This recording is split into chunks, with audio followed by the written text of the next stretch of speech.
우리는 계속해서 요셉의 이야기를 함께 생각해 보고 있습니다. 청년 요셉의 이야기 속에는 하나님의 꿈이 다가왔습니다. 이 하나님의 꿈은 청년 요셉이 꾼 꿈이 아니고 하나님께서 요셉 이전으로부터 시작했던 하나님의 이야기, 하나님의 계획이었습니다.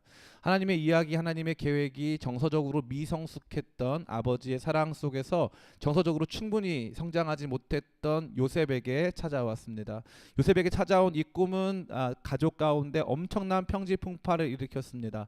가뜩이나 편애를 받고 가뜩이나 미성숙했던 요셉에게 이러한 꿈까지 임한 것이 많은 상처받은 많은 형제들에게 엄청난 반감으로 다가왔고, 형제들은 그것을 큰 폭력으로, 형제들은 그것을 상상할 수 없는 종류의 것으로 내뿜기 시작했습니다.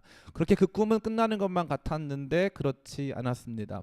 요셉이 처해져 있던 환경은 불의하고 무정한 세상이었습니다. 그는 그곳으로 팔려갔고 거기서 어려운 일들을 많이 만나야 했습니다. 그러나 그럼에도 불구하고 하나님께서는 그곳에서도 요셉을 향한 또 하나님께서 꿈꾸셨던 그 계획들을 놓치지 않고 계속적으로 이끌어가고 계셨습니다. 그러다 어느 날 요셉 자기 자신도 자기에게 주어진 꿈조차 잊어버렸을 때 하나님께서는 그 꿈을 이루어 주셨습니다. 그 꿈을 이루어 주셨을 때 그 꿈에 대한 우리의 모든 선입견들은 완전히 사라졌습니다. 그 꿈에 대한 우리의 선입견은 무엇이었을까요? 요셉이 높은 사람이 되나 보다, 잘 먹고 잘 사나 보다. 그게 우리가 생각했던 요셉의 꿈에 대한 선입견이었는데, 요셉은 그 꿈, 자기도 해석할 수 없었던 자기 삶에 주어진 꿈을 전혀 그러한 방향으로 해석하지 않았습니다. 결국 그에게 주어졌던 그 꿈이라는 것은 하나님께서 그를 통해서 행하실 일이었고, 그의 높음은 그 꿈을 이뤄가는 과정에 불과한 것을 그가 체험했고, 그의 꿈은 결국 그로 하여금 세상을 살리는 사람의 삶을 살도록 한 것입니다. 그것이 지금까지 저와 여러분들이 요셉의 이야기를 통해서 생각해 본 내용입니다. 어떤 분이 저한테 질문하실 수 있을 것 같아요. 목사님, 그러면요, 알겠어요. 갑자기 요셉이라고 하는 한 사람에게, 비참한 한 사람에게 하나님께서 이상한 꿈을 주셔서 요셉도 원하지 않았고 생각할 수 없었던 꿈을 하나님께서 하나님 마음대로 이루셨군요. 요셉은 거기에 일종의, 이 영화 보면은 에일리언이라는 영화가 있는데, 요셉은 마치 숙주와 같이 이용당하고 하나님의 꿈이 이루어지는 현장으로 그냥 제공된 삶인가 봐요. 그러고 나니까 우리의 마음이 어떻습니까? 행복합니까? 행복하지 않잖아요. 하나님이 미리 나랑 상의하셔가지고 내가 앞으로 너한테 이런 일을 벌일 것인데 너를 통해서 이렇게 세상을 새롭게 할 거고 너를 통해서 이러한 역사를 이뤄갈 거야. 상의 하나 안 하시고 하나님이 마음대로 우리의 삶을 이리저리 굴리시다가 하나님이 마음대로 내 삶을 이용하신 것 아니냐. 이것이 많은 사람들이 갖고 있는 반감 중에 하나입니다. 그러한 가운데 저는 오늘 이 시간 여러분에게 절대 하나님께서 그렇게 하지 않으셨음을 증명하고, 또 여러분 모두가 여러분 삶 속에서 이루어지고 있는 하나님의 꿈이 궁극적으로 여러분 자신을 어떻게 바꿔가고 있는지에 대해서 함께 생각해 보기를 원합니다. 따라해 볼까요? 하나님은 나를 바꾸어 가신다. 하나님께서는 여러분을 바꾸어 가십니다. 신앙은 나와 분리된 것이 아닙니다. 신앙생활을 하기 시작하면 그때부터 우리의 삶의 펼쳐지는 모든 현실들이 나를 변화시키고 바꾸어가는 놀라운 과정이 된다는 것이죠. 그럼 하나님은 우리를 어떠한 방식으로 바꾸어 가셨고, 우리가 그 안에서 하나님과의 어떠한 상호작용을 일으키는지에 대해서 오늘 말씀은 저와 여러분에게 분명히 말해주고 있는 것입니다. 첫 번째, 하나님께서는요, 여러분을 따라해 볼까요? 나를 실력자로 만드신다. 하나님께서 여러분과 전혀 무관하게 여러분 마음대로 이용해 놓고 여러분 갖다 버리고 하는 것이 아니라, 하나님의 영광스러운 계획 속에 여러분의 삶을 사용하실 때 여러분을 연단하시고 훈련시키시고 여러분들을 극대화시키셔서 하나님이 여러분들을 실력자로 세워 가신다는 것입니다. 어떻게 알 수 있습니까? 우리 같이 오늘 본문의 말씀을 좀 읽어봤으면 좋겠는데요. 오늘 본문의 26절입니다. 같이 한번 읽어볼까요? 시작. 요셉이 애굽 토지법을 세움에 그 5분의 1이 바로에게 상납되나 제사장의 토지는 바로의 소유가 되지 아니하여 오늘까지 이르니라. 아멘. 애굽에는 굳이 특별한 토지법이 필요하지는 않았던 것 같습니다. 그 이전에는 애굽은 원래 언제나 경작을 하면 비교적 큰 소출을 거두는 농업 생산성이 굉장히 높은 땅이었습니다. 그렇기 때문에 그 땅에 대한 여러 가지 이 땅을 갖고 있는 부분에 대해서 농지에서 하는 가운데 그 수익을 얻는 것은 어려운 일이 아니었습니다. 그 큰 관심이 없었고요. 그와 관련돼서 이제 세금도 뭐 적절한 방식으로 아마 내고 있었던 것 같습니다. 그러나 애굽에 엄청난 기근이 찾아왔습니다. 사상 초유의 기근이 찾아왔고 그 기근은 굉장히 긴 시간 동안 계속됐습니다. 무려 7년간에 걸쳐서 거의 소출을 기대할 수 없을 만큼의 엄청난 흉년이 다가온 것이죠. 그때 처음으로 애굽의 토지법을 세웠는데 누가 세웠냐 하면 요셉이 세웠고, 요셉이 세운 애굽의 토지법은 그 이후에도 거의 바뀌지 않습니다. 다시 말해서 무엇입니까? 소득의 이 5분의 1은 나라에 바치고 나머지는 내가 알아서 할 수 있게끔 하는 이 소득법, 토지법을 요셉이 만든 것이죠. 요셉이 이 토지법을 만들었을 때는 어떠한 배경이 있었을까요? 요셉이 토지법을 만들었을 때 첫 번째로 주목해야 될 것은 요셉의 이 지나온 삶의 커리어입니다. 그는 첫 번째 그냥 아무 생각 없는 부잣집의 막내 아들은 아니었지만 막내처럼 사랑받는 아들이었어요. 아무 생각 없었습니다. 근데 그런 사람이 노예가 됐어요. 노동을 경험한 것이죠. 노동을 경험한 이후에 그 사람이 어떻게 됩니까? 그 가정의 총무가 됐습니다. 작은 가정이었어요? 큰 가정이었어요? 예, 엄청나게 큰 가정이었죠. 우리로 치자면 지금 이 비서실장 그 집에 이 핵심적인 일을 맡는 아주 중요한 역할을 감당한 것입니다. 하나님께서 요셉을 처음에는 갖다 파신 줄 알았더니 팔아봤더니 보디발의 집에 파셨고, 거기서도 요셉은 노동을 했고, 거기서도 요셉은 중요한 역할을 맡아서 그 가정의 경제적인 것, 가정의 행정적인 모든 것들을 돌보고 있었습니다. 그때 그가 그러한 경험이 없었다면 그는 그 이후에도 그러한 종류의 일들을 경험할 수 없었을 것입니다. 그러다가 요셉이 어디로 갑니까? 감옥을 갔어요. 사람들이 목사님 가정에 있는 것도 누구 노예되는 것도 힘들어 죽겠는데 감옥 가는 건 얼마나 힘들었을까요? 우리 생각은 언제나 나는 고생 덜 할 거야가 기본 전제이기 때문에, 고생 덜 하는 인생이 우리의 사명이요 목표이기 때문에 어떻게 하면 고생 덜 할까만 고민하니까 이제 하나님의 계획과 섭리를 잘 볼 수가 없는 것입니다. 가만히 보니까 가정은 가정, 사적 영역인데요. 감옥은 사적 영역입니까? 공적 영역입니까? 그렇죠. 감옥부터는 공적 영역이 되는 것이죠. 국가의 세금으로 운영되어지고 여러 가지 행정 절차가 거기에 수반되는 굉장히 중요한 공직인 것입니다.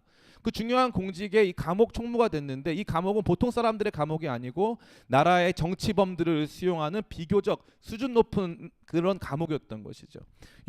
요셉은 그러한 감옥에서도 훈련받은 것입니다. 다시 말해서 사적 영역에서 재정적인 것, 또 행정적인 것들을 처리해내고, 공적인 영역에서도 재정적인 것, 행정적인 것을 처리해낼 수 있는 여러 가지 능력들을 조금씩 갖추기 시작했다는 것이죠. 자기가 원해서요, 원치 않아서요? 원치 않았음에도 불구하고 최선을 다해서 살아온 그의 삶에 그러한 실력들이 갖추게 된 것입니다. 더 놀라운 것은요, 요셉은 이 애굽에 엄청난 흉년이 들었을 때 국가 재정을 극대화하면서 서민 경제를 안정화시키는 양쪽 두 마리 토끼를 다 잡습니다. 토지를 국가가 수용하면서, 국가는 이미 많은 양의 양식을 보유하고 있기 때문에 그것을 통해서 많은 토지를 소유하면서 국가 재정은 지속적으로 안정성 있게 만들어 두고, 다른 한편으로는 지금 굶주리고 있는 사람들에게 양식을 제공하는 일을 동시에 진행했다는 것이죠. 요즘 우리나라 국정에서도 쉽게 이루어질 수 없는 국가 재정 안정성과 서민 경제 안정을 동시에 이루는 참 멋있는 역할을 요셉이 감당했다는 것입니다. 더 멋있는 건 바로 이거예요. 백성들이 먹을 게 없다고 해서 왔어요. 요셉이 밥을 줬어요? 아니면 종자를 줬어요? 한번 읽어볼까요? 23절 같이 한번 읽어보겠습니다. 시작. 요셉이 백성에게 이르되 오늘 내가 바로를 위하여 너희 몸과 너희 토지를 샀노라. 여기 종자가 있으니 너희는 그 땅에 뿌리라. 요셉이 종자를 줬어요? 밥을 줬어요? 예, 종자를 줬어요. 당장 먹을 수 있는 배급을 실시하지 않았습니다. 지금 여러분들이 국가 경제가 다 좋지 않으니 여러분들에게 저희가 매일 먹을 수 있는 배급을 실시하겠습니다 하지 않았어요. 요셉은 어떻게 했습니까? 백성들이 충분한 자기 동기부여를 가지고 자기 경제를 일으킬 수 있도록 종자를 제공한 것이죠. 종자를 제공해서 거기에서 많은 수익을 거두면 거둘수록 물론 나라에도 많이 바치겠지만 그럼에도 불구하고 자기도 얼마든지 더 많은 사유 재산을 보존할 수 있도록 큰 동기부여를 한 것입니다. 가만히 생각해 보면요, 여기에서 우리는 요셉의 실력을 간파할 수가 있어요. 요셉의 실력은 이런 거예요. 단순히 내가 세상을 살아봤더니 세상에 이러저러한 지혜가 필요하더라, 재정 운영 원칙은 이게 필요하더라, 행정은 이게 필요하더라 하는 내용들은 누구나 가질 수 있어요. 누구나. 특별한 학벌, 특별한 이 경력을 갖춘 사람들은 누구나 가질 수 있는 삶의 실력이었어요. 근데 요셉이 제정한 애굽 토지법에서 국가 재정 건전성과 서민 경제 안정의 두 마리 토끼를 다 잡은 것은 요셉이 바른 인간 이해를 하고 있었기 때문이에요. 인간이란 무엇인가? 사람은 어떠한 존재인가에 대한 가장 확실한 통찰이 요셉 가운데 있었다는 것이죠. 단순히 온정에 이끌려서 그 사람들의 삶을 충분히 책임져 주는 것만으로 그것이 내가 할 수 있는 전부고 나라 살리고 백성 살리는 길이다? 아니라는 것이죠. 사람의 생산성이 가장 높을 때는 그가 자기의 수익을 스스로 누릴 수 있을 때 가장 생산성이 높다는 것을 요셉은 간파하고 알았던 것입니다. 뿐만 아니라 요셉의 자리는 어떤 자리입니까? 요셉의 자리는 총리 되신 자리예요. 총리 되신 자리. 거기에 정치적인 이 경합이 있었을까요? 없었을까요? 사람들이 가만히 냅뒀을까요? 우리 민족도 아니고 이 히브리 땅에서 온 이스라엘 사람이 갑자기 바로 왕이 꽂혀가지고 낙하산으로 총리 대신 앉혔어요. 그러면 거기에는 정치적인 계파가 없었을까요? 전혀 그렇지 않죠. 정치적인 계파가 엄청나게 많죠. 사람들은 계속적으로 거기서 투쟁하고 서로 권력 암투를 벌이고 있었을 것입니다. 근데 요셉은 어떻게 해요? 휩쓸립니까? 휩쓸리지 않습니까? 전혀 휩쓸리지 않아요. 전혀 휩쓸리지 않습니다. 왜 그럴까요? 그는 노예 생활을 할 때도 마찬가지였어요. 어린 나이에 일찍이 노예 사회 안에서 인정받아가지고 노예 총무 역할을 감당했어요. 감옥에서도요, 많은 정치범들 사이에서 그들의 삶을 돌보고 안정시키고 감옥을 운영하는 일들을 감당했다는 것입니다. 그러한 삶의 경륜과 그가 그 시련들 속에서 배웠던 여러 가지 삶의 통찰과 지혜들이 그로 하여금 세상 속에서도 인간을 바르게 이해하고 그 안에서 넘어지지 않는 참다운 실력자로 그를 세워갔다는 것입니다. 오늘날 제가 봤을 때요, 하나님께서 요셉을 만들어 갔을 때 사람들이 생각하는 거 두 가지예요. 첫 번째는 요셉이 잘 돼서 좋다. 두 번째, 요셉이 진짜 좋은 신앙인이었나 보다 하는 부분이 있는데, 요셉은 좋은 신앙인이었고 잘된 사람이지만 그는 그의 자리에서 자기 역할을 수행하는 진짜 실력자였다는 거죠. 진짜 실력자. 하나님께서 그에게 주신 삶의 영역에서 그는 후퇴하지 않았어요. 남보다 잘 못하는 부분이 있으면 열심히 노력했고 최선을 다했다는 것이죠. 많은 청년들이 오늘날 뭐라고 합니까? 아파야 청춘이다. 이제 처음에 사람들이 그거에 막 공감을 많이 했어요. 그래가지고 막 맞아요, 제가 아파요로 하다가 아파야 청춘이라고 하니까 그때부터 이제 나중엔 또 반감이 일어났어요. 왜 아파야만 청춘이지? 너도 아파라 막 이러면서 뭐 반감이 막 일어나는 거죠. 무슨 말입니까? 사람들이요, 지금 우리에게 펼쳐지고 있는 삶의 여러 가지 정황들과 우리에게 적대적인 환경들 속 안에서 날마다 위축되고 그 안에서 최선을 다해 하나님께서 우리에게 주신 여러 가지 기회들을 선용하고 여러 가지 이 제한 속에서도 최선을 다하려고 하는 몸부림을 멈췄다는 것이죠. 제가 가끔 청년들을 만나보면요, 옛날 50대 부장님 냄새 날 때가 있어요. 철저히 생존에 목숨을 걸어요. 생존의 목숨을 어떻게 하면 안 잘리고 어떻게 하면 안정적으로 오래 갈까? 제가 가만히 보면요, 네이버 지식인 굉장히 재밌습니다. 네이버 지식인인데 여러분이 정말 인생의 고민을 다 올리잖아요. 그러면은 거기서 정말 좋은 답변이 옵니다. 근데 네이버 지식인의 응답자 평균 연령이 12.4세. 초딩들이 여러분의 삶에 답을 줘요. 제가 어떤 진로를 결정해야 될지 모르겠습니다. 그러면은 이제 거기서 초딩들이 이제 구글링하고 해가지고 이렇게 살아보세요, 이렇게 해서 답을 주는 거예요. 그럼 가끔 그 말이 맞는 것 같고 막 너무 좋고 막 그래요. 가끔 보면요, 중학생 때만 돼도 자기 평생 직장 고민해요.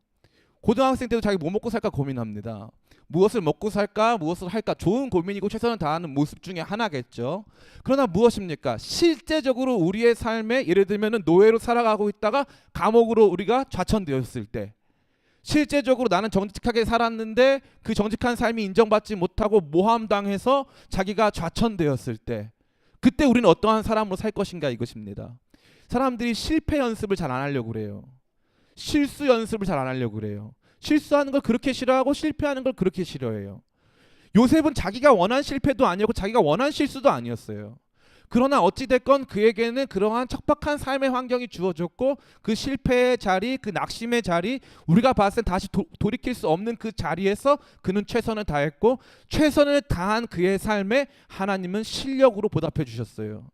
우리가 어디로 갈지는 몰라요. 우리가 얼마큼 잘 될지도 몰라요. 그러나 확실한 건 우리에게 이 삶이 던져져 있고 우리는 여기를 헤쳐 나가야 한다는 사실이에요.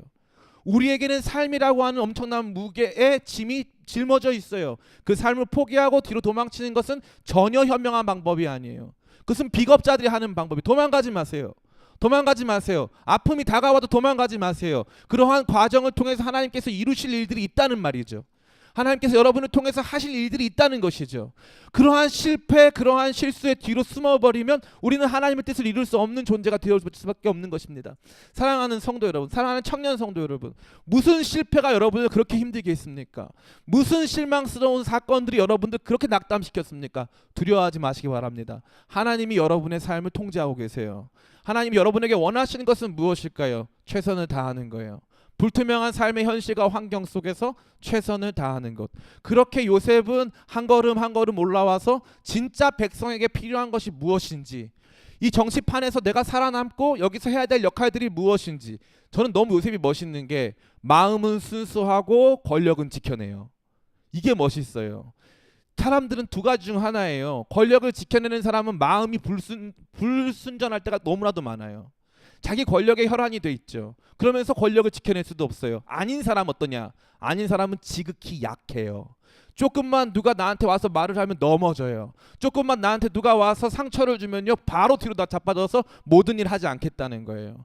이게 우리 안에 있는 함정이에요. 권력 의지가 강한 사람은 순전하지가 않고, 순전한 사람은 늘 밀려나서 한쪽 구덩이에서 울고 있어요. 울고 있으면 뭐 떡이 나옵니까? 밥이 나옵니까? 아무도 여러분 돌아봐 주지 않아요. 하나님만 여러분과 함께 하시는데 때로는 그 하나님의 매몰차게 일어나 할 수 있어, 일어나 하면서 마치 우리를 훈련시키시는 엄격한 감독님만 같아요. 그런데 그 훈련의 시간들이 지나고 최선을 다한 나의 삶의 시간들이 지날 때 우리는 어떠한 사람으로 나타납니까? 우리의 실력으로 다른 사람들이 살아나는 거예요. 목사님, 그 실력은 높은 자리에 올라가는 실력인가요? 목사님, 그 실력은 남보다 좋은 학벌을 갖는 실력인가요? 요셉은 학벌도 없어요. 요셉은 끈도 없어요. 요셉은 그 어떤 줄도 없어요. 요셉에게 주어진 유일한 실력은 사람 먹이는 실력이에요. 사람 밥 먹이는 실력. 어떻게 하면 이 흉년을 이겨내고 모든 사람이 밥 먹을 수 있을까? 그 실력이 요셉 가운데 있다는 것입니다. 제가 군대에 갔어요. 이 간증 많이 들었을 거예요, 여러분. 그래도 못 들은 척 해주세요. 군대에 갔어요. 군대에 가서 훈련소에 들어갔어요. 훈련소에 갔는데 저는 이제 물당번이었어요. 물당이라고 하는데 이 물당번을 했어요. 이 군인들이 갈 때 이 수통에다 물을 받아 가거든요. 그러면 이제 거기에서 밥 먹고 힘세고 이런 애들은 밥 빨리 먹고, 우리 사무엘 같이 등치 크고 이런 지체들은 밥 빨리 먹고 와 가가지고 또 머리도 좋아요. 그래도 빨리 가가지고 물부터 먼저 딱 다 받는 거예요.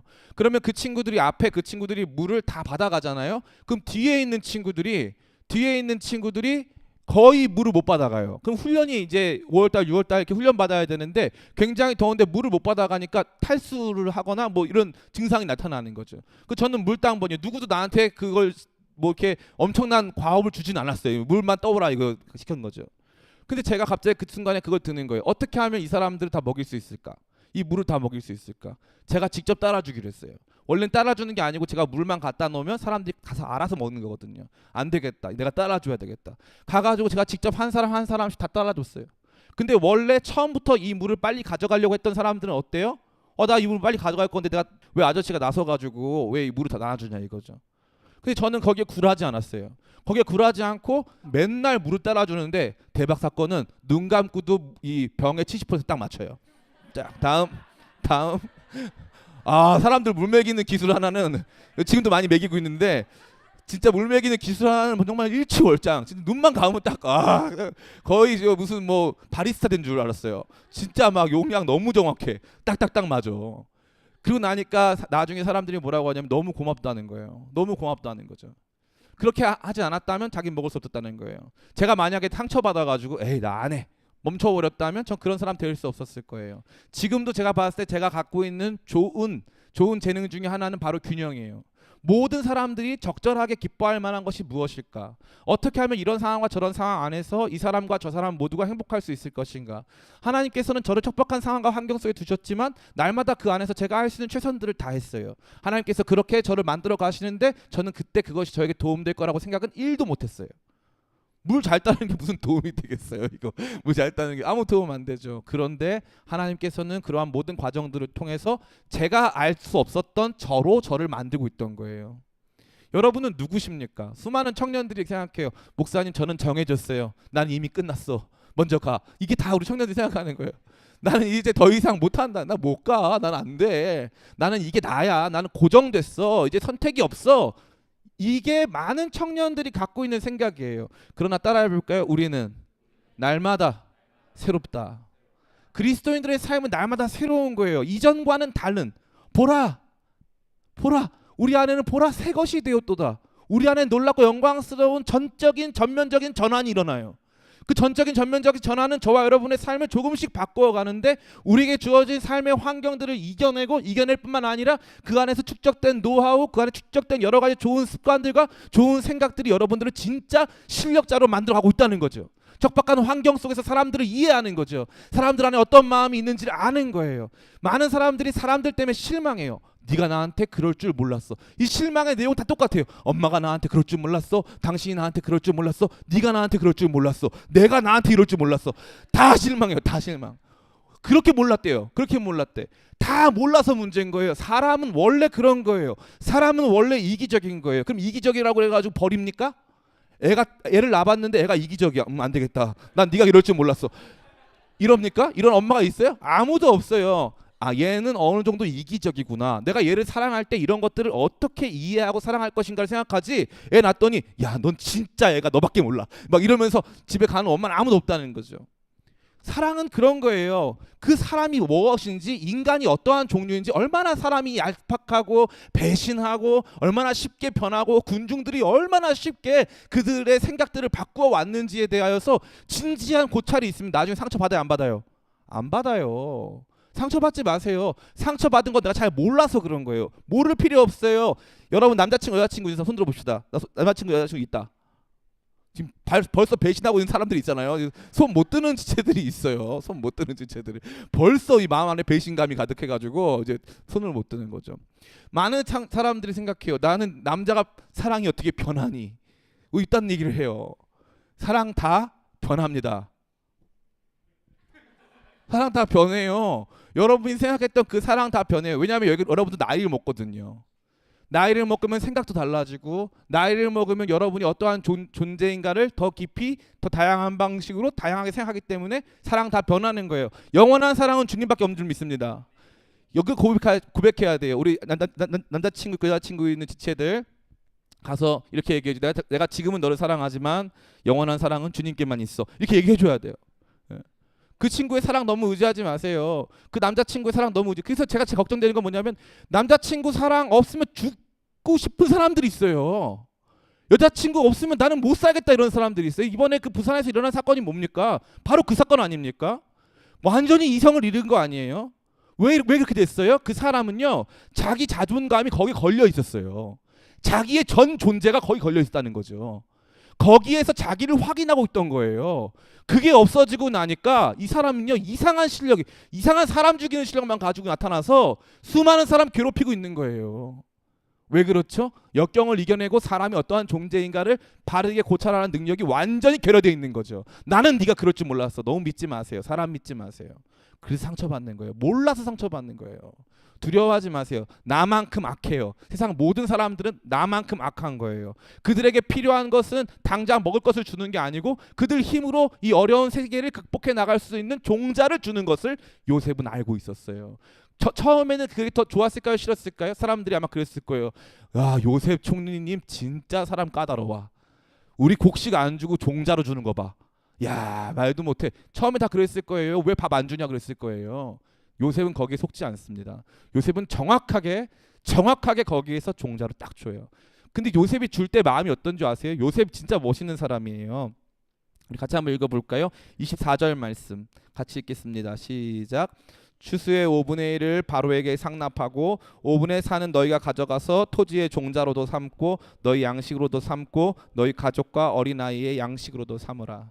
아멘. 너희 가족과 어린아이들의 양식으로 삼으라. 언제요? 수확해서 어린이들에 대한 관심을 잃지 않았고 그들 가족에 대한 관심을 잃지 않았어요.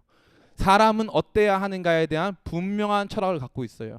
제가 아는 어떤 목사님이 있어요. 이 목사님 제가 굉장히 좋아하는 목사님인데 손자랑 미국의 디즈니랜드를 갔대요. 정말 디즈니랜드 갔더니 사람 정말 뒤지도록 많았대요.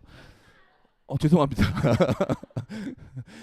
근데 갔는데 손자가 이 마이클인데 이 마이클이 손잡고 이 디즈니랜드 갔는데 마이클이 자꾸 손을 빼달라고 하는 거예요. 손을 빼달라고 하는데 할아버지가 손 빼줘야 돼요? 안 빼줘야 돼요? 안 빼주면 애가 가만히 있어요? 안 가만히 있어요? 절대 안 가만히 있죠. 근데 할아버지는 절대 손을 놓지 않아요. 얘를 위한 거예요? 자기를 위한 거예요? 아이를 위한 거예요. 절대 손 안 놔요. 그리고 걔가 계속 뗐으면은 엉덩이를 뒤지게 때려요. 디즈니랜드니까. 아 주님 어렵습니다. 엉덩이 막 때려요. 가만히 있어. 손잡고 가야 돼 하면서 세게 때리는 거예요. 나이 먹으면 때리지도 못하잖아요. 그러니까 애를 때리면서 꽉 붙잡아 주는 거예요. 왜요? 인간이 어떠한 존재인지 아니까. 하나님도 마찬가지예요. 여러분에게 박하게 구실 때가 있어요. 그러나 하나님은 여러분의 머리털까지 세신 분이에요. 여러분이 누군지 알기 때문에 그렇게 안 주시는 거예요. 이겨내라고. 거기에 넘어져 있지 말라고. 이제 실력자로 일어서라고. 그 실력자는 따라해 볼까요? 실력은 살아내는 실력. 예, 이거 하나예요. 우리에게 주어진 삶을 낙담하고 포기하고 난 안 돼, 난 망했어, 난 누구 때문에 안 됐고 누구 때문에 안 됐고 사회가 이게 문제고 저게 문제고 이런 거 아니고 내게 주어진 삶을 맞닥뜨리면서 살아내고 거기에서 다른 사람에게 상처받지 않고 다른 사람의 생명을 살리는 위대한 실력을 하나님께서 여러분의 삶의 시간 동안 만들어 주신다는 것입니다. 두려워하거나 슬퍼할 필요가 없어요. 하나님께서 여러분과 함께 하신 줄 믿습니다. 하나님이 나와 함께 하신다는 의식이 강해지면 강해질수록 내 삶은 그분 앞에 쓰임받는 복된 삶이기에 나는 조금씩 실력자로 성장하고 있음을 우리는 보게 되는 것입니다. 두 번째로 요셉을 하나님께서 어떻게 만들어 가십니까? 따라해 볼까요? 인격자. 요셉은 하나님께서 그를 만들어 가시는 방향 속에서 첫 번째는 실력자요, 두 번째는 인격자로 그를 만들어 가고 계셨습니다. 우리는 요셉의 내면의 성장을 깊이 이해하고 바라봐야 할 필요가 있어요. 요셉은 가만히 보니까요, 상처받을 일이 많았어요, 적었어요? 많았어요. 상처받을 일이 굉장히 많았어요. 제가 생각해봤는데 제가 만약 요셉이라면 총리 대신이 되는 순간 금반지를 딱 끼고 총리 대신 딱 부임하는 순간 야 가가지고 그 보디발 안에 있지. 그 친구를 좀 한번 좀 만나고 싶다고 좀 해봐. 내가 그렇게 그분하고 할 얘기가 있어. 보디발 씨랑 이제 보디발 아내분 꼭 나를 만나고 싶다. 꼭 만나고 싶거든. 그러니까 꼭 데리고 와. 그래가지고 이제 보디발 아내가 딱 왔을 때 어떻게 하겠어요? 그때 기억나시는지 모르겠어요. 제가 요셉이에요.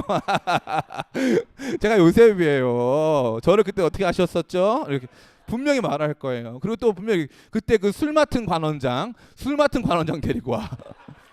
나 왜 잊어버렸어? 내가 2년 동안 거기 감옥에서 썩고 있는 동안 왜 나 안 살펴줘서 내가 꿈도 다 해석해줬잖아. 왜냐면 내가 이제는 그 사람보다 높은 사람 됐기 때문에. 그의 삶은 아마 그 복수가 이제 펼쳐졌을 거예요. 수많은. 그 안에 어떤 마음이 있을까요? 형들 만나기만 해봐. 다 죽었어. 날 그렇게 힘들게 했고 그렇게 아프게 했어. 이게 아마 요셉이 가지고 있었던 마음이었을 거예요. 그렇죠?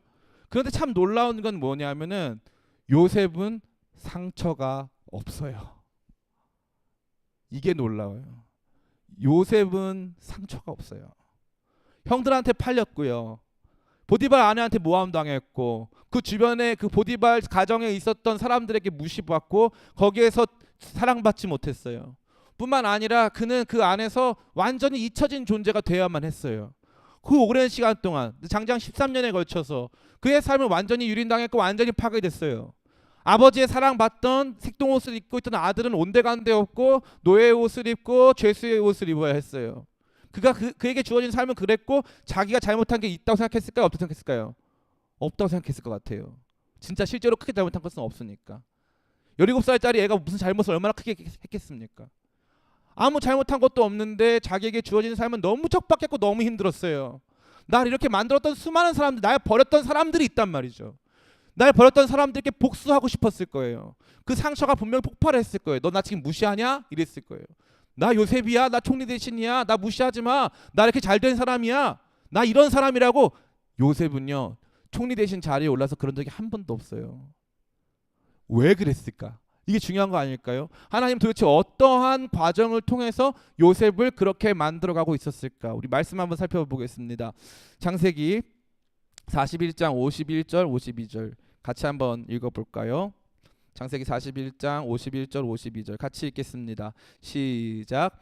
요셉이 그의 장남의 이름을 므낫세라 하였으니 하나님이 내게 내 모든 고난과 내 아버지의 온 집안을 잊어버리게 하셨다 함이요, 차남의 이름을 에브라임이라 하셨으니 하나님이 나를 내가 수고한 땅에서 번성하게 하셨다 함이었더라. 아멘. 여러분이 주목해야 될 것은 바로 요셉이 자녀들의 이름을 지을 때 자기의 삶에 있었던 삶의 내용들을 어떻게 해석했는가 하는 점이에요.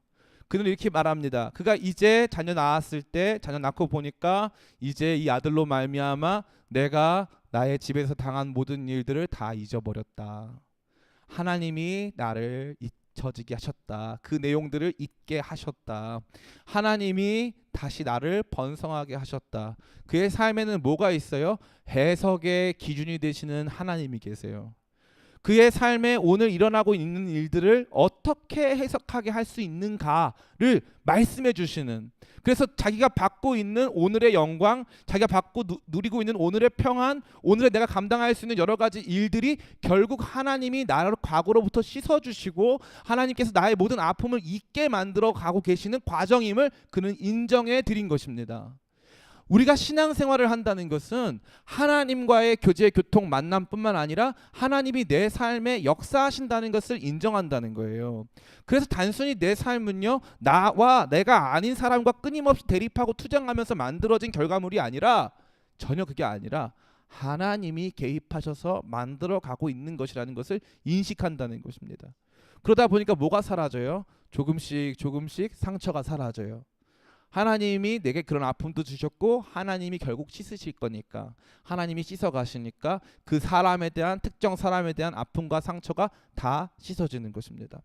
오늘날 많은 사람들이 높은 자리에 오르거나 또 여러 가지 권력을 갖게 되면 복수하고 또 그러한 일들을 지속적으로 기억하도록 복수를 중심으로 우리의 삶의 동기를 갖도록 할 때가 굉장히 많아요. 다시 말해 적대감을 표출하면서 승리를 얻어가는 그러한 종류의 경쟁을 만들어가는 사회가 저와 여러분들이 살고 있는 사회입니다. 남의 머리를 짓밟고 일어서서 결국 높은 자리에 올라선다, 경쟁을 통해서 나를 입증한다 하는 일들이 많이 발생하고 있는 것이죠. 근데 요셉은요, 가장 경쟁이 치열한 자리에서, 가장 정책적인 이 대립이 많이 보여지는 총리의 자리에서 그는 상처받지 않은 사람으로 서 있습니다. 오늘날 많은 청년들의 문제가 뭘까요? 상처가 삶의 동기를 부여하죠. 상처가 행동의 동기를 부여합니다. 강서구 PC방 사건, 또 우리 부산에서 일어난 일가족 이 정말 살해 사건, 얼마 전 춘천에서 일어난 상견례 마치고 살해 사건, 이 모든 일이 어떻게 시작된 걸까요? 단순히 그날 시작된 걸까요? 우발적인 범죄입니까? 부산만 해도 전혀 그렇지가 않죠. 강서구 주차장에서 이혼한 전 부인을 살해한 사건도 전혀 우발적이지 않습니다. 근데 왜 그렇게 됐어요? 상처가 지속되는 거예요. 상처가 확대 재생산되는 거예요. 내 삶을, 나를 망친 사람들, 나를 힘들게 하는 사람들 내가 가만히 두지 않을 거야.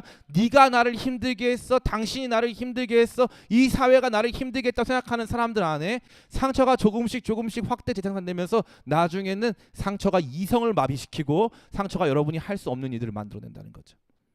이게 상처의 무서운 힘이에요. 상처에 집중하는 사람들은 이게 문제가 되는 거예요. 이게 문제가 되는 거죠. 누가 나를 힘들게 했기 때문에 나는 거기에 다가갈 수가 없어. 따라해 볼까요? 하나님은 우리의 좋은 치료자. 하나님은 저와 여러분의 치료자예요. 나를 힘들게 했던 그 사람들이요, 참 재밌는 게 은혜 받고 나면요, 따라해 볼까요? 은혜 받으면 세상이 아름답다. 세상이 아름다워요. 은혜 받으면 나를 버린 그 사람도 아름다워요. 은혜 받기 시작하면 나를 버린 우리 아빠도 아름다워요. 그 사람이 그렇게 힘들고 어렵게 한 것은 무엇이냐 하면 그 사람도 상처받아 있기 때문인 거예요. 그 사람도 아빠로서 교육받아 본 적이 없었고 그 사람도 제대로 된 삶을 살아본 기회가 없었기 때문에 세상 모든 사람들에게 임한 일들이 그에게도 일어난 것뿐이에요. 그는 하나님 만나지 못했으니까. 하나님 만났으니까 내 삶이 어떻게 해석이 돼요? 하나님 만난 후부터 내 삶은 그 아버지가 나를 아프게 하는 삶이나 다른 사람이 나를 아프게 하는 삶이 아니에요. 내 삶은 하나님 손에 있었던 거예요. 하나님의 연단과 훈련 속에 있었던 것이고 하나님이 결국 그 모든 것들을 다 갚아 주십니다. 우리의 상처를 이기게 하는 가장 큰 힘은 뭔 줄 알아요? 하나님이 보신다 이거예요. 하나님이 지금 여러분을 보세요. 여러분 그렇게 아프고 힘들게 하는 그 순간들 있죠? 여러분 힘들게 했던 그 사람들 있죠? 하나님이 다 보셨어요. 아멘. 하나님이 다 보셨어요. 여러분의 최선을 다한 삶에 대한 노력과 분투들, 여러분의 눈물을 주님이 다 보셨어요. 그러고 나니까 요셉이 이제 총리 대신 되고 아버지가 되고 나서 가만히 보니까 하나님이 나를 그 모든 일을 다 잊게 하셨고 하나님이 내게 복을 주신다. 그러고 나니까 형들 안 믿고 보디발 아내 안 미운 거예요. 괜찮은 거예요. 하나님이 여러분과 함께하면 우리 안에 이렇게 복된 인격이 회복되는 줄을 믿습니다. 많은 사람들이 예수님을 믿는데 독을 품고 믿어요. 주여! 주여! 주여 주여 외쳤는데요. 그게 이제 하나님께는 주여고 우리한테는 죽여가 나와요. 주여 너 죽여. 죽여 죽여. 땅을 요만큼 침범하면 너 죽어. 물건을 사는데 나보다 뒤에 서 있던 사람들이 새치기를 딱 하면 너 죽어. 주여 외친 만큼 죽어를 외쳐요. 그게 누구예요? 오늘 우리 시대를 살아가는 크리스천들이에요. 왜요? 상처받지 않으려고. 그렇게 상처받지 않으려고 나를 꽁꽁 둘러싸면 상처가 안 오던가요? 나를 꽁꽁 둘러싸면 상처 하나도 안 받았어요? 아빠한테 말 안 했어요. 아빠 안녕 그러고 빨리 돌아갔어요. 아빠한테 상처 안 받으려고. 엄마한테 상처 안 받으려고 집 나갔어요. 상처 안 받았어요? 아니요. 그렇지 않아요. 세상은 다 상처투성이에요. 세상은 여러분이 살다 보면요. 내가 원한 건 원치 않건 거기에서 막 튀어나오는 여러 가지 자네들로 말미암아 삶의 상처가 가득해요. 치료자 예수님을 만나지 않는 이상 우리의 삶의 상처는 회복 불가능입니다. 정도의 차이만 있을 뿐이에요. 여러분 자신을 자학하느냐 아니면 남을 힘들게 하느냐 아니면 둘 다인가 이 모든 것들이 여러분의 상처에 놓여져 있습니다. 그런데 하나님께서 하나님의 꿈으로 지나간 요셉의 자리에는요 상처가 안 남았어요. 저는 이게 너무 좋아요. 상처가 안 남았어요. 여러분 보시기에 제가 상처 많아 보여요? 없어 보여요? 네, 기도합시다. 여러분 보기에 이제 상처가 많아 보여요? 없어 보여요? 상처가 굉장히 많죠. 상처가 굉장히 많아요. 상처가 아주 많아요. 근데 참 놀라운 건요. 아직도 멀었는데 아직도 가야 할 길이 멀지만 하나님께서 저를 조금씩 상처를 씻어주고 계세요. 상처를 씻어주고 계세요. 제가 초등학교 5학년 때인데 그때 부반장을 했어요. 워낙 뭐 목소리 크고 잘생기고 했으니까 뭐 그런 건 늘상 하던 일이죠. 원하면 다 했어요. 근데 그때는 제가 그때 부반장을 원했어요. 제가 그래가지고 부반장을 했어요. 부반장을 했는데 싸움이 났어요. 여학생하고 남학생 싸움이 났어요. 보통 그러면 5학년짜리 부반장이면 어떻게 해야 돼요? 가가지고 선생님한테 일러야죠. 저는 아이들 다 데려다 놓고 제가 힘도 세고 그래가지고 때린 남학생과 여학생 다 앉혀놓고서는 이제 너네 둘이 서로 화해하라고 그리고 너네들 다 같이 증인 아니냐 같이 다 증인 쓰고 얘네 둘이 화해시켰어요. 다시는 그러지 말라고 제가 말을 해줬어요. 정상이에요 비정상이에요? 예, 저는 그게 제가 정상인 줄 알았어요. TV에서 본 것 많아가지고 그게 정상인 줄 알았어요. 멋있는 학생인 줄 알았어요. 끝나고 학교가 난리가 났어요. 네가 뭔데 왜 애들을 용서하냐 네가 뭔데 이 상황을 다 제가 그때 상처를 받았어요. 놀랍죠? 상처를 받았어요. 왜냐하면은 저는 그게 성숙한 행동이라고 생각했어요. 그런데 그게 상처가 되더라고요. 그 다음부터는요 제가 앞에 나가지를 못하겠더라고요. 그래서 지금도 제가 이렇게 앞에 나가서 말 같은 잘 못하잖아요, 그죠? 앞에 나가지를 못하겠어요. 너무 수줍음이 많고 앞에 나가지 카톡에서랑 하는 거지 정말 저 수줍음이 너무 많아요. 그래가지고 말을 못 하겠어요. 정말 그 다음부터 사람들 눈을 못 마주치겠고 초등학교 3학년 때였어요. 오락실 갔다고 정말 뒤지게 맞았어요. 뒤지게 맞고 나니까 나를 때린 그 선생님이 너무 무서운 거예요. 남자 어른 선생님이 너무 무서운 거예요. 같은 아버지도 안 계신데 남자 어른 선생님이 정말 초등학교 3학년을 뺨을 막 몇십 대를 때리니까 너무 제가 무서운 거예요. 그래서 남자 어른들하고 대화를 못 하겠는 거예요. 대화를.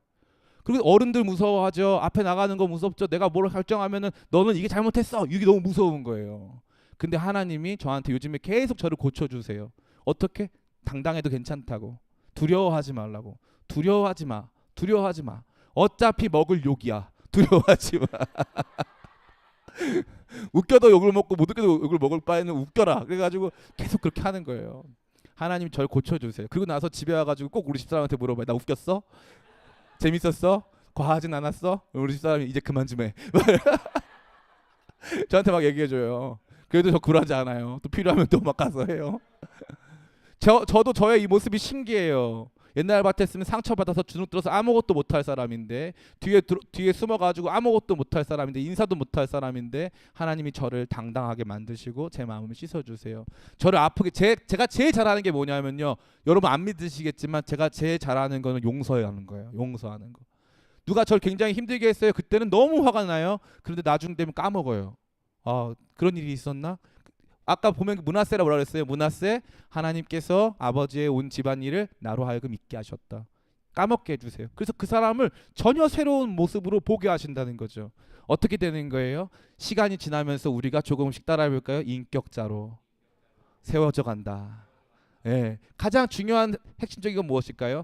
요셉이 아버지가 되었어요. 하나님께서 그를 아버지가 되게 해주셨어요. 아버지가 되어서 폭넓은 사람, 이해하는 사람, 품어주는 사람으로 그를 바꾸어 가신 것이죠. 하나님께서 여러분의 삶을 이러한 인격자로 빚어가시기를 간절히 축원합니다. 마지막 세 번째인데요. 따라해볼까요? 요셉은 사명자. 예, 요셉은 실력자, 요셉은 인격자, 그리고 요셉은 사명자로 살아가는 것입니다. 오늘 말씀 창세기 50장 20절 말씀 같이 한번 보겠습니다. 창세기 50장 20절 말씀 같이 읽겠습니다. 시작. 당신들은 나를 해하려 하였으나 하나님은 그것을 선으로 바꾸사 오늘과 같이 많은 백성의 생명을 구원하게 하시려 하셨나니. 아멘. 요셉은요 높은 자리에 올라가서 그 모든 것을 자기 영광으로 생각하지 않았어요. 요셉에게는 언제나 자기가 하는 일에 대한 궁극적 관심과 자부심이 있었는데 그것은 나는 사람 살리는 사람이다 이거예요. 나는 사람 살리는 전문가다. 저는 여러분들에게 이러한 사명감이 넘치기를 간절히 축원합니다. 많은 사람들이 나이 먹도록 고생하는 게 뭐냐면요. 정체성의 혼란이에요. 나 뭐 하는 사람이지 이거예요. 나 뭐 하는 사람이지? 엄마들이 이제 나이를 먹고 나시면은 조금씩 무슨 일이 발생합니까? 이제 아이들이요 처음엔 엄마밖에 모르다가 나중에 친구들밖에 모르다가 친구뿐만 아니라 여자를 사귀거나 남자를 사귀면서 조금씩 엄마를 떠나죠. 그럼 엄마는 어떻게 돼요? 나는 여지껏 내 정체성은 참 재미있는 게 정체성의 혼돈이 찾아오는데 어릴 때는 공주님 정체성을 줘요. 너는 공주야. 너는 제일 아름다워. 너는 공주 정체성. 이거 정체성을 줘요. 나중에는요 전문인 정체성을 줍니다. 너도 여자라고 못할 것 없어. 최선을 다하면 할 수 있어. 그래놓고서 결혼을 딱 하는 순간 나는 뭐예요? 엄마 정체성이에요. 그래서 엄마 정체성이 누구한테 달려있는 거예요? 내 정체성이 애한테 달려있는 거죠. 애가 다 사라졌어요. 그럼 어떻게 됩니까? 나는 아무것도 아니에요. 그걸 어려운 말로 빈둥지, 어렵진 않네요. 빈둥지 증후군이라 그래요. 빈둥지 증후군. 다 떠나가 버리니까 나는 왜 살아야 하는지를 모르겠는 거예요. 내가 왜 살아야 하는지를 모르는 거. 남자들도 마찬가지예요. 남자들도 최선을 다해서 좋은 대학 가고 좋은 무슨 직장 가가지고 높은 자리에 오르갑니다. 높은 자리에 올라가면요 재밌는 건 최선을 다해서 올라왔는데 좀 있으면 은퇴래요. 좀 있으면 은퇴래요. 난 할 줄 아는 게 그거밖에 없는데 나보고 나가래요. 군대가 제일 심각하죠. 군대는 최선을 다했는데 경쟁에 밀리면요 40살 정도면 나가래요. 돈 쥐어주면서 열심히 살아. 편의점도 있고 치킨집도 있어. 최선을 다해. 나가래요. 나는 나라밖에 모르고 싸우는 거밖에 모르는데 나가래요. 무슨 일이 발생합니까? 나는 누구지? 발생하는 거예요. 나는 누구지? 나 뭐하러 태어나지? 여긴 어디지? 이렇게 되는 거예요. 이 문제가요 굉장히 큽니다. 그때 어떤 일이 발생합니까? 그 정체성이 나한테 제대로 임하지 않는 순간 나는요 내 정체성을 생각하지 아니하고 사는 대로 생각하는 사람이 돼버리는 거예요. 내 욕망을 쫓아서 내가 하고 싶은 일들을 이뤄가면서 살아가는 사람. 다시 말해 내 목적과 사명이 아닌 것으로 살아가는 사람은 결국엔 내 배, 내 욕망을 쫓아 살아가는 사람밖에 될 수 없다는 것이죠. 명확한 진리예요. 명확해요. 수많은 우리 그리스도인들이요 이 사명이 없어요. 이 사명이. 제가 최근에 그 SNS에 어떤 글을 올렸어요. 그 글을 올렸는 게 그게 뭐였냐면은 교회와 관련된 글이었어요.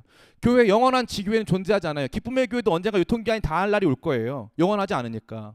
기쁨의 교회 영원한 건 아니거든요. 근데 많은 분들이 어떻게 하냐면요, 이 교회에 생명을 바쳐라 이거예요. 이 교회 생명을 바쳐라. 교회 세우는 게 생명을 다 바치는 일이 너의 사명이다. 그래서 이 사명을 여기에서 완수하다가 문제가 뭐냐 하면은 그 교회가 무너져요. 그 교회가 목사님들 돈 문제로, 목사님들 성 문제로 막 무너져 버려요. 그러면 무슨 일이 발생합니까? 그러면요, 다른 교회 가면 여러분 알아줘요, 안 알아줘요?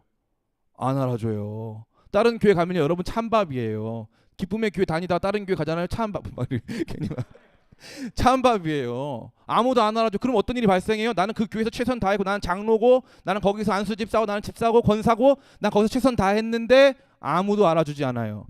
내가 생각했을 때 나 자신에게 부여한 더 큰 사명이 아닌 내 자식이 사명이 되거나 내 가정이 사명이 되거나 이 교회가 사명이 되잖아요. 언젠가 여러분 무너집니다. 언젠가는 무너져요. 총리 대신으로서 요셉의 사명은 뭐냐면 사람들 생명 살리는 거예요. 사람들 생명 살리는 거. 그 사람은 그 일이 끝나도 사람들 생명을 살려요. 제가 굉장히 존경하는 이 박사님 중에 원자력 연구소 우리나라 이 초대 소장을 지낸, 초대인가요? 뭐 이대인가 소장 지내신 박경배 박사님이라는 분이 계세요. 이 박경배 박사님이 장로님이세요. 이 박경배 박사님 장로님이신데 원자력 연구소에서도 엄청 연구를 많이 하셨어요. 근데 이 장로님은 새벽기도 끝나고 오면은 하나님이 이 원자력 관련돼 가지고 아이디어를 주신다는 거예요. 맨날 연구해서 특허를 내요. 오늘은 물을 바꿔요. 물을 어떻게 바꿔가지고 건강한 물을 만들어요. 오늘은 뭐 커피를 바꿔요. 막 이렇게 해가지고 커피집도 내시고 물 관련해서 정수 시스템도 만드셔서 어려운 나라도 도와주세요. 이분한테요 은퇴가 찾아왔어요. 이제 그만하시고 은퇴하세요. 뭐 공직이니까 은퇴해야겠죠. 은퇴 찾아왔어요. 은퇴 끝나고 일 할까요, 안 할까요? 일 계속해요. 멈추지 않아요. 그냥 자기 먹고 살 일이 있으면 그냥 그 다음부터 그냥 계속 일을 하는 거예요. 목사님, 그 사람들은 잘 나가는 사람 그렇지 않아요. 집에서 실바느질을 하는 사람도 그것에 사명감을 느끼기 시작하면요, 지금 이 추운 지역에서 고생하고 있는 시리아 난민 아이들 같은 경우에 그 아이들한테 얼마든지 해서 장갑도 줄 수 있는 게 굉장히 많습니다. 결국 나를 이끌어가는 게 무엇인가? 하나님께서는요, 요셉이라고 하는 한 사람을 철저히 연단시키셔가지고 네가 살아가는 삶의 이유는 네가 아니야, 이걸 가르쳐준 거예요. 네가 살아가는 이유는 너가 아니란 말이야, 이걸 가르쳐준 거예요. 그래가지고 나중에 어떻게 됩니까? 내가 살아가는 이유는 내가 누군가를 살리기 위해 살아가는 거구나, 이걸 발견하는 거예요. 이게 우리가 가질 수 있는 가장 크고 영광스러운 거예요. 집에 있는 가정주부라 할지라도, 우리가 봤을 때는 거리에서 정말 아무 일 없이 돌아다니는 사람이라 할지라도, 오늘 우리를 변화시키고 우리를 붙들어가는 것은 뭘 얼마큼 갖고 얼마큼 높아지고 얼마큼 누리고 이게 아니라 나는 무엇하는 사람인가 이거죠. 그럼 여러분 뭐하는 사람입니까? 제가 여러분에게 이제부터 사명을 드릴게요. 따라해볼까요? 나는 하나님의 나라와 영광을 위해 사는 사람. 이게 사명이에요. 목사님, 저도 사명 다르고 예, 여러분에게 주어진 가정도 여러분의 사명이고, 기쁨의 교회도 여러분의 사명이고, 여러분 직장도 여러분의 사명이고, 여러분이 아는 공동체도 여러분 사명이 맞아요. 그러나 그것을 사명의 중심으로 삼다 보면 그 공동체가 없어지거나 가정이 파괴되거나 직장을 잃어버리게 되는 순간 나는 사명 없는 사람이 되는 거잖아요. 그렇게 살면 안 돼요. 내가 무엇을 하든지 먹든지 마시든지 나는 하나님께 영광 올려드리는 사명을 가진 사람인 거예요. 그 관심이 끊임없이 일어나기 시작하는 것이죠. 제가 얼마 전에 이 난민 사태가 났을 때 저 혼자 고민을 했어요. 지중해에 섬들이 많거든요. 지중해 섬이 많으니까 누가 나한테 돈을 주면 거기다가 섬을 사가지고 거기 임시 보호소를 마련해야 되겠다. 저 혼자 이 생각을 한 거예요. 누가 저한테 돈 줘요, 안 줘요? 안 줘요. 아무도 안 줘요. 근데 저는 이 생각을 멈출까요, 계속할까요? 계속해요. 죽는 그날까지. 왜냐하면 누가 나한테 돈 줄 수도 있잖아요. 그럼 그때 뭐예요? 그 돈 가지고 집 사요? 그 돈 가지고 차 사요? 아니, 그런 관심 없어요. 저는 그러려고 사는 사람이 아니거든요. 저는 그러려고 사는 사람이 아니에요. 저 한 사람 살아서 저보다 많은 사람이 살아야 돼요. 나 한 사람 때문에 죽는 사람보다 나 한 사람이 소비하고 나 한 사람이 행복하기 위해서 나 때문에 피곤해지고 나 때문에 상처받는 사람보다 나 한 사람이 살기 때문에 사는 사람이 훨씬 많아야 돼요. 그게 제 비전이에요. 그게 제 사명이에요. 여러분도 마찬가지예요. 여러분이 소비하고 먹고 사는 것 때문에 사람들이 힘들어지고, 여러분 때문에 누군가가 슬퍼하고, 여러분 때문에 누군가가 아파한다면 우리는 진짜 그리스도인의 삶을 사는 것이 아니에요. 내가 살기에 누군가가 살아야 되는 거예요. 내가 살기 때문에 누군가의 생명이 살아나고 나 때문에 변화되는 인생이 시작된다는 거죠. 그 사명감이 주어지기 시작하면요, 아침에 일어날 때, 여러분 좀 조심스러운 말씀, 저 혼자 너무 잘난 말씀 드려서 미안한데, 아침에 일어날 때 신나요. 기도합시다. 이 진짜 뭐가 잘 안 되는. 아침에 일어날 때 신나요. 아, 가기 싫은 직장 이런 거 없어요. 아침에 일어날 때 신나요. 제가 얼마 전에 이제 사랑하는 제 후배 목사님이 있는데, 이 목사님이 저한테 엄청 은혜를 받았어요. 저한테 받은 게 아니라 이제 혼자서 은혜를 엄청 받았어요. 저한테 이제 문자가 왔어요. 자기 정말 하나님 위해서 살고 싶다는 거예요. 하나님 위해서 살고 싶은데 이래요. 졸린데, 지금 하나님 위해서 살고 싶은 일이 너무 많으니까 졸린데 안 자고 싶어. 안 졸려서 자고 싶다는 게 아니에요. 잠 정말 안 와가지고, 안 졸려가지고 내일 자야 뭘 할 수, 이게 아니에요. 정말 하나님 위해서 뭘 해드리고 싶은데 졸린데 안 자고 싶다는 거예요. 왜요? 내 사명이니까. 생명보다 귀중한 사명이니까. 이제 말씀 마칩니다. 하나님은요, 요셉의 삶을 단순 이용만 하신 게 아니에요. 요셉의 삶을 단순 이용하신 다음에 하나님, 와 내가 놀랍다, 이게 아니에요. 하나님은요, 요셉을 변화시키세요. 요셉을 변화시키셔서 그의 삶의 충만한 가치를 누리게 하시고, 그가 가지고 있을 수 있었던 여러 가지 재능들을 극대화시키실 뿐만 아니라 그의 내면의 상처를 씻으시고 그를 인격자로 삼으사 수많은 사람을 품게 하시고, 영원히 죽는 그 순간까지 내가 왜 살아야 하는가를 고민할 필요가 없을 만큼 당당한 사명을 그에게 주신다는 것입니다. 저는 여러분들이 이걸 누리게 되게 간절히 축원해요. 여러분이 지금 누리고 있는 것 있죠? 어떻게 해서든지 좀 도피성으로 누리고 있는 것들 좀 피해 보려고, 뭐 이거 좀 게임 좀 해보고 도박 좀 해보고, 뭐 내 쾌락을 위해서 추구하는 이런 모든 것들과 비교할 수 없는 삶의 가치가, 하나님을 의지하며 우리에게 처해진 상황과 환경에 최선을 다하는 저와 여러분들을 멋있는 실력자로, 멋있는 인격자로, 멋있는 사명자로 빚어가는 것을 믿으시기를 예수님의 이름으로 축원합니다. Everybody give it up for Jesus.